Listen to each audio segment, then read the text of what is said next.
هو انت فاكر ان انت بتربي ابنك او انت بتربي ابنك؟ الزمن اللي احنا فيه ده بقى اللي بيربيهم الترندز، التيك توك، السوشيال ميديا، التليفون اللي انت سايبه ليل نهار، الافلام والمسلسلات اللي بتعمل لهم غسيل مخ عمال على بطال. طب هل انت فكرت في يوم تسال ابنك مين هو قدوته؟ لو سالت بنتك هتقول لك انا قدوتي الفنان الكوري الفلاني، وانت لو سالت ابنك هيقول لك انا قدوتي محمد صلاح او اي لاعب كوره. طب جربت كده تساله مين هو الله؟ طب هل جربت تسأله عن صفات الله الحسنى؟ عارف مين قدوته أصلا؟ عارف الرسول؟ لا، احنا ما بقاش عندنا دين، احنا بقينا مكتسبين الدين بالوراثة.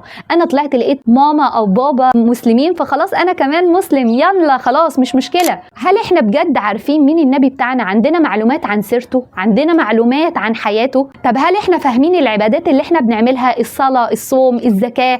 هل احنا عندنا وعي بيها؟ عندنا علاقة بيها ولا بنأديها كده حركات وخلاص؟ طب هل احنا بقينا عندنا اخلاق؟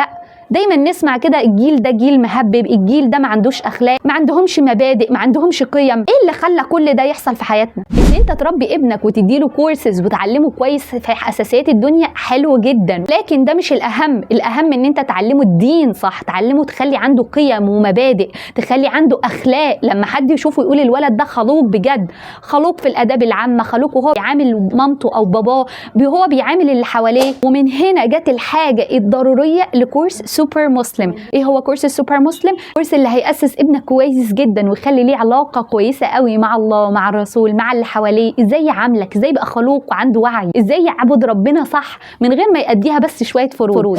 لو مهتم يبقى انت لازم دلوقتي تسيب كومنت او تبعت مسج عشان تعرف كل التفاصيل.